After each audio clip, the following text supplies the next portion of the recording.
On parle pas d'Israël dans ce livre. Je fais exprès. J'ai envie que les gens le comprennent. Tu vois, déjà, il y a plein de livres sur Israël en ce moment, même en ce moment, surtout en ce moment. Il y a eu des bons livres qui sont sortis de Sophie Bézis, etc. Alain Grèche, il y a plein de gens qui ont sorti. Donc, ça a déjà bien traité, cette hypocrisie. On a souvent l'excuse de dire que c'était avant. Voilà.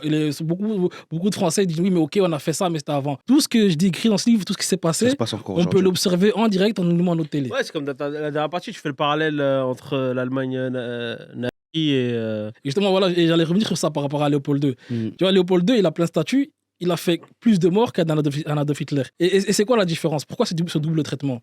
Parce qu'Adolf Hitler... Il a tué des Blancs. Voilà, il y a cette fameuse phase d'Aimé Césaire où ils disent que ce que la bourgeoisie reproche à Hitler, c'est pas le crime en soi, c'est le crime contre l'homme blanc. Et donc, Léopold II, il pouvait tuer, parce qu'en fait, c'était des Noirs, c'était des sous-hommes. Mais quand Adolphe a exercé ce que Léopold a exercé sur des gens qui étaient entre guillemets leur ego, ça ne passe pas. Moi, ce qui me dérange, c'est que c'est vraiment passé dans la postérité. On nous l'a imprimé dans la tête que Adolphe, il était méchant. Mais Léopold, on passe devant nous en tant que Bruxellois, on passe devant son tunnel tous les jours.